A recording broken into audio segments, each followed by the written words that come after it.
Bem-vindos a mais uma aula do Panorama do Antigo Testamento. Nós estamos no livro de Gênesis e já fizemos uma introdução, batemos o tema sobre criação, queda e redenção, e agora vamos entrar, propriamente dito, no capítulo 4 e vamos falar um pouquinho sobre Caim e Abel. Então, Gênesis 3,15, só fazendo uma recapitulação. Porém, inimizade entre ti e a mulher, entre a tua descendência e o seu descendente, este te ferirá a cabeça e tu lhe ferirás o calcanhar. Bem, logo depois disso, quando Deus dá a sentença da serpente, de Adão, de Eva, ele vai resolver o problema de Adão e de Eva. Fez o Senhor Deus vestimenta de peles para Adão e sua mulher, e os vestiu. Basta você lembrar, peraí, mas Adão já não estava vestido? Sim e não. Porque quando você olha e os olhos de Adão e Eva são abertos, a primeira coisa que eles percebem é que eles estão nus. E o texto diz que eles vão cozer folhas de figueira para si. Assim que eles cozem folhas de figueira, Deus chama eles na viração do dia, no jardim. Adão, Adão, onde estás? E em nenhum momento Adão aparece. Adão se esconde. E quando Deus pergunta, ele fala, olha, tive medo porque eu estava nu. Mas como assim estava nu? Ele já não tinha colocado a folha de figueira? Então essa nudez que Adão está falando é uma nudez um pouco mais fora do normal, como nós pensamos. Ele estava nu diante do Criador de todas as coisas. Ele tinha exata noção do que ele tinha feito, mas ele não sabia exatamente como corrigir o problema. Então o que ele pega? Ele pega algumas folhinhas e se cobre com ela. Deus, na sua infinita sabedoria, demonstra para Adão e Eva que folhinha não ia resolver o problema. Então Deus veste Adão e Eva com peles. Agora, Deus poderia ter feito essa vestimenta no estalar de dedos? Poderia, sim. Penso eu que ele não fez assim. Porque se ele faz essa vestimenta de modo mágico, no Missim e hoje, como é que Adão e Eva ia passar para os seus descendentes como se vestir? Então, muito provavelmente, Deus deve ter demonstrado passo a passo o que ele estava fazendo. Ou seja, algum animal perdeu a vida, para que os homens pecadores pudessem estar agora diante do Deus infinitamente santo. Então, o ato de alguém ter perdido sua vida para que pecadores pudessem estar na presença de Deus, foi algo que nós podemos verificar nesse Gênesis 3:21. Isso vai lembrar Adão e Eva do pecado original, vai lembrar do preço do pagamento, vai lembrar que por causa do pecado entrou a morte no mundo, vai lembrar do derramamento de sangue como expiação, vai remeter ao sacrifício daquele que virá, já que a gente está falando da época em que Adão e Eva estavam vivendo. E vai lembrar de tudo aquilo que Hebreus 9:22 diz, né? Sem derramamento de sangue não há remissão de pecados. Então, muito provavelmente, aqui é um primeiro esboço de uma revelação que ela é progressiva. Livro a livro, Deus vai revelando quem será o Messias, como ele expiará o pecado no mundo. Então a gente consegue ver isso. Muito provavelmente, aqui está o cerne, aqui está o início, aqui está a demonstração de qual é o plano de Deus. Bem, vamos agora para Caim e Abel. Aconteceu que no fim de uns tempos trouxe Caim do fruto da terra uma oferta ao Senhor. Abel, por sua vez, trouxe das primícias do seu rebanho e da gordura deste. Já adianto que eu deixei primícias cortado porque não é a palavra primícias que se encontra aí no original. Então vamos lá, vamos trabalhar um pouquinho esse texto. No fim de uns tempos. Então a palavra que está aí é miketz ayamim. São essas duas palavras em hebraico que estão aí em cima. Miketz tem a ideia de fim, de término, de termo, de destruição, de extermínio. Então, ideia geral, fim, termo pra gente. E yamim, dias ou anos de dias, ou ano, ou período, propriamente dito. Então, quando nós juntamos isso dentro de uma sentença, isso vai estar realmente indicando dia, tempo ou ano. Mas como está relacionada com o fruto da terra, então está indicando que houve uma possível plantação, a semente ela tinha que germinar, tinha que crescer a planta e ela tinha que dar o seu fruto. Então, ao final de uns tempos, então imagine tempos como tempo necessário para que uma planta que foi plantada venha crescer, germinar, produzir o seu fruto e poder ser colhido. Então, ao final de um tempo, imagine como o tempo da lavoura. Então, aconteceu que no final de uns tempos, trouxe Caim do fruto da terra uma oferta ao Senhor. Abel, por sua vez, trouxe das primícias do seu rebanho e da gordura deste. Mas a palavra que está aí não é primícias. A palavra que está aí é primogênito. O hebraico, elas se escrevem completamente diferente. Então, o que ele está falando é primogênito no texto.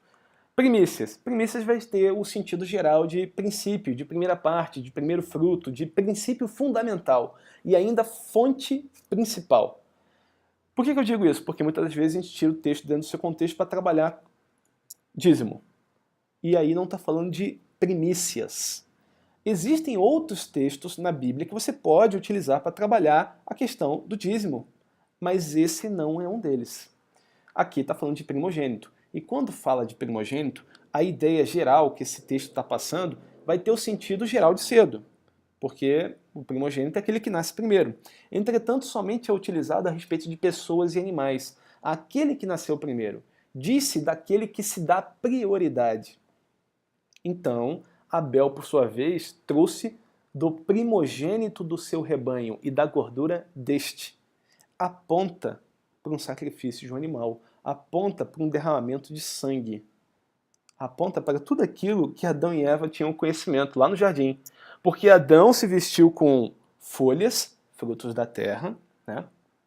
E não deu resultado, não surtiu efeito, não estava agradável à presença de Deus. Deus chega e veste Adão com peles. Então Deus demonstra o que é para ser feito. Mas Caim não está preocupado com isso. Caim quer que Deus aceite aquilo que ele quer ofertar. E não aquilo que necessariamente era para ser ofertado. Você identifica isso onde? Dentro do texto. Ao passo que Caim, a sua oferta, não se agradou. Irou-se, pois, sobremaneira Caim e descaiu-lhe o semblante. E aí Deus vai falar com Caim. E Deus fala com Caim e Deus fala com Abel. Deus falava com os dois. Se procederes bem, não é certo que serás aceito? Se todavia procederes mal, eis que o pecado jaz à porta, o seu desejo será contra ti, mas a ti cumpre dominá-lo. Caim, se você fizer o que você sabe que é correto, me ofertar, você não sabe que eu vou aceitar? Então, oferta o que você sabe, o que foi te ensinado. Você sabe o que você tem que apresentar. Se procederes bem, não é certo que serás aceito? Fala de proceder, fala de ação, não fala de intenção. Muitas das vezes a gente é levado a dizer que Caim ofertou com uma intenção má no seu coração. O texto não fala de intenção em momento nenhum. Os verbos utilizados indicam ação o tempo todo. Então, essa questão da intenção não está sendo levada à tona. E outra questão você tem que levar em consideração quando você tenta levar para esse lado da intenção. O texto bíblico faz questão de identificar Caim como o primeiro ofertante, em lugar de Abel. Ele é descrito primeiro. E no texto bíblico encontra-se um E logo no início da frase de Abel. No original tem um E Abel. Então, assim, primeiro descreve todas as ações de Caim e depois ele fala E Abel. Então, aí sim, dá-se continuidade naquilo que Abel está fazendo.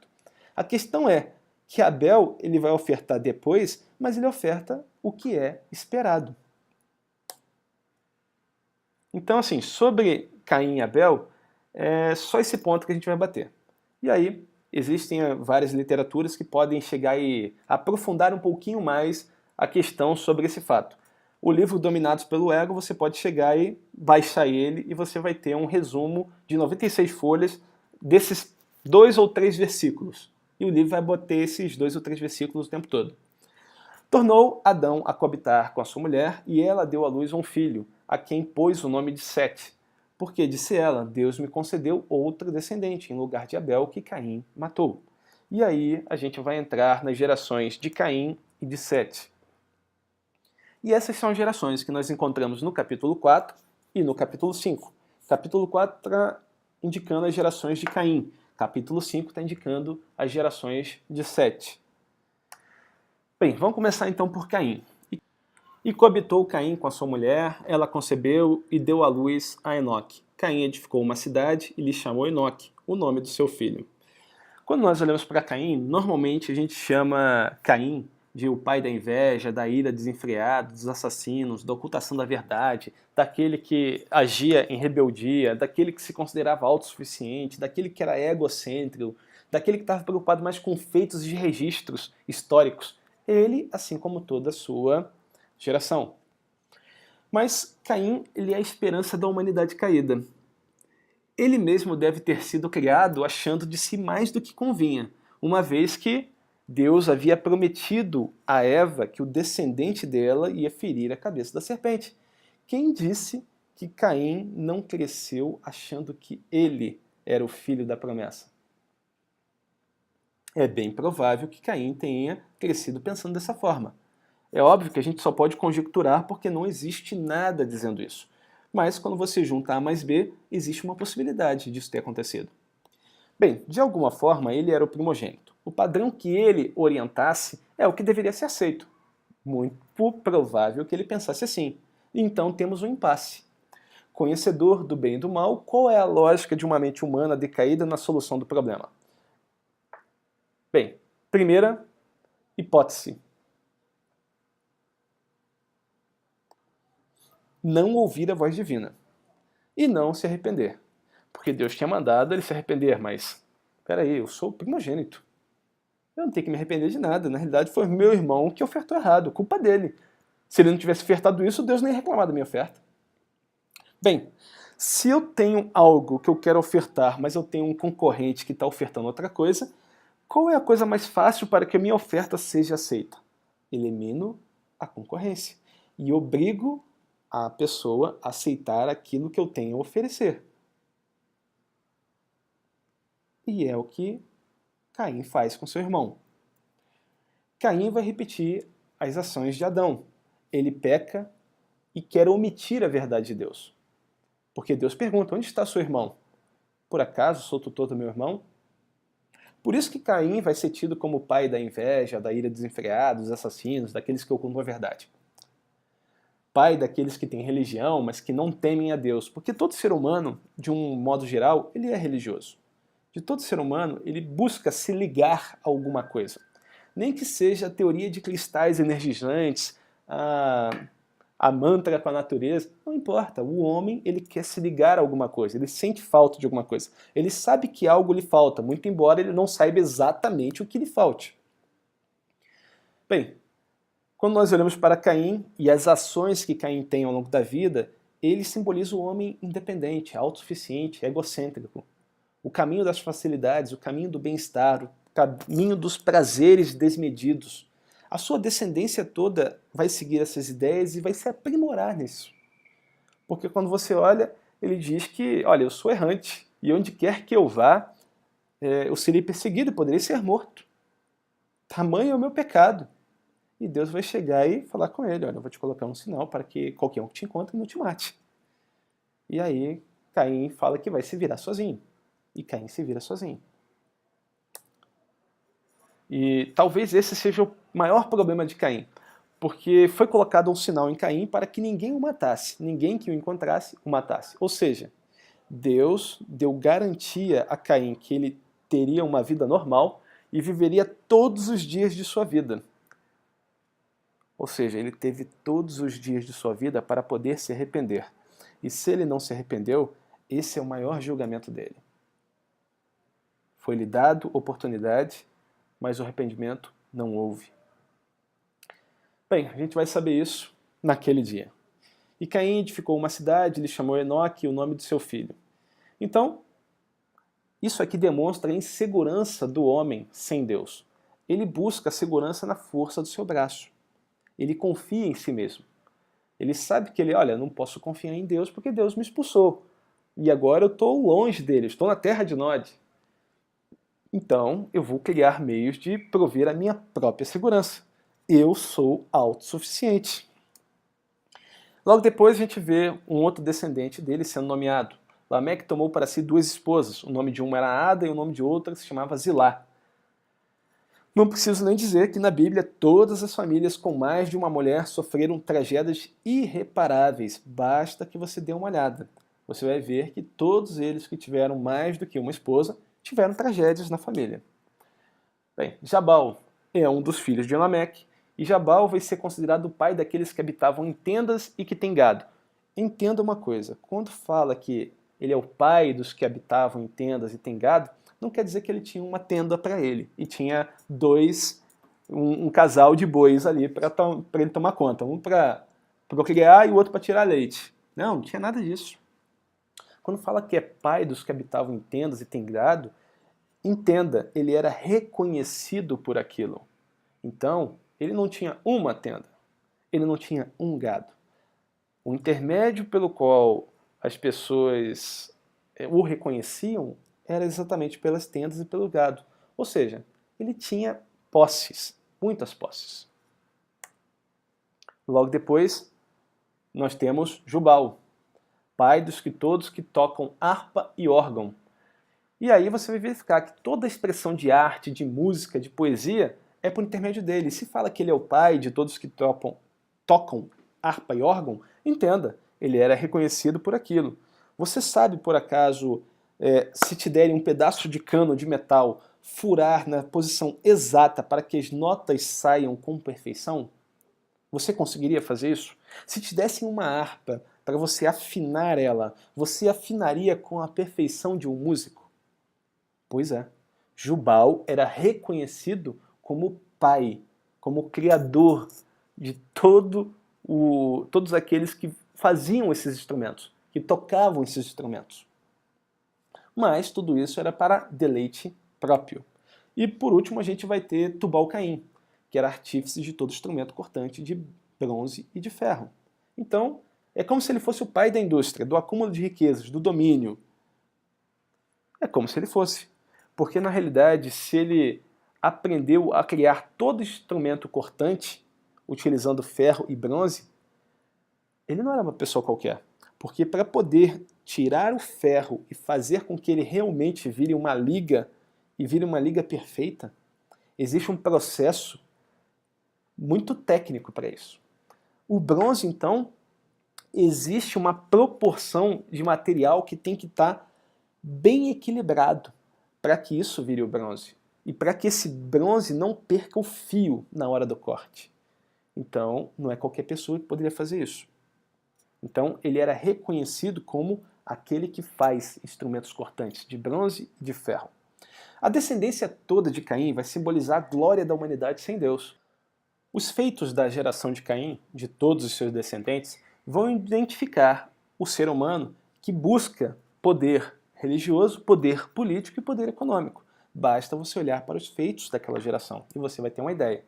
Mas, quando nós olhamos para a geração de Caim, nós temos que identificar que essa geração ela vai sucumbir no dilúvio das águas.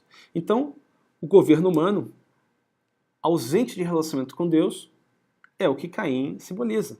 A cidade edificada, por exemplo, ela vai sucumbir diante das águas.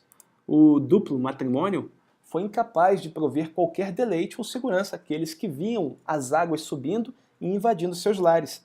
As tendas de nada prestaram diante das fúrias das águas, e os gados sucumbiram perante a submersão dos campos. Os instrumentos musicais completamente ineficazes para acalmar o espírito temeroso diante da morte certa.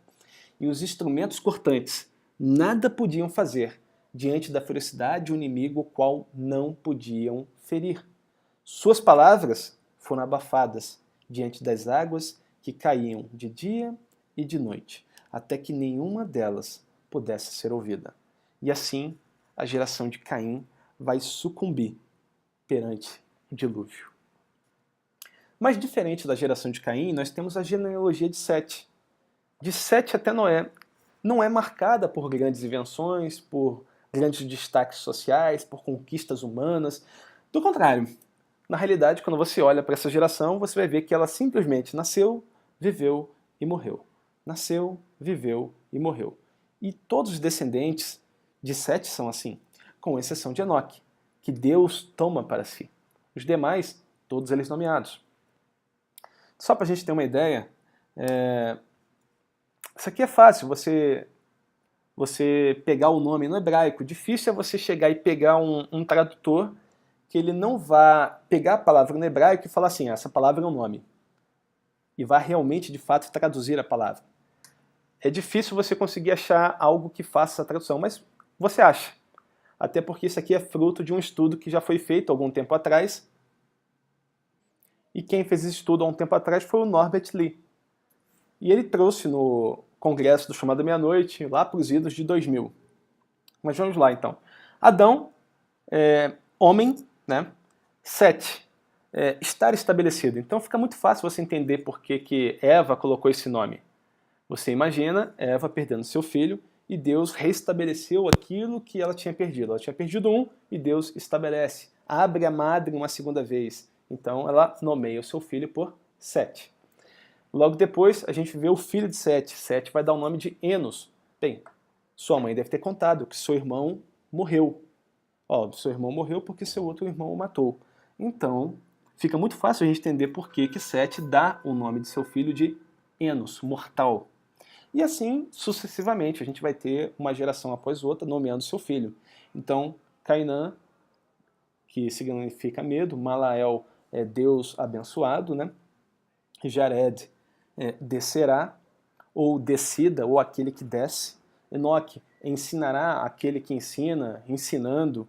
E Metusalém, a sua morte traz, ou quando o morto enviará, também são duas possíveis traduções do nome dele no hebraico. Lameque, homem desesperado, e Noé, paz ou descanso, seriam as traduções dos nomes da descendência de Adão. Quando nós colocamos isso mais ou menos de uma forma que possamos ler, vai ficar nessa ordem, mas ainda não ajuda a gente porque fica faltando os artigos no português. Mas colocando os artigos e tentando colocar uma lógica na frase, vai ficar mais ou menos assim.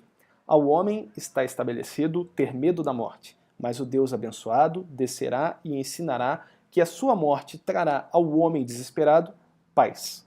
Então nós podemos verificar também que na própria linhagem fiel à mensagem de Deus, nós encontramos uma mensagem. Eu já fiz esse estudo aqui, eu dei uma olhada também nos nomes hebraicos, e com raríssimas palavras que na realidade são sinônimos, o texto vai bater praticamente isso daqui. Não vai mudar praticamente nada. Você pode chegar e procurar, você vai chegar praticamente ao mesmo conjunto de palavras. Ou algo bem próximo disso e um sinônimo bem próximo. Por hoje a gente termina por aqui. Que você fique na graça e na paz do Senhor, que você possa ser abençoado por essas aulas e acompanhe o panorama do Antigo Testamento. Aqui até o final dele em Malaquias. Graça e paz. Shalom.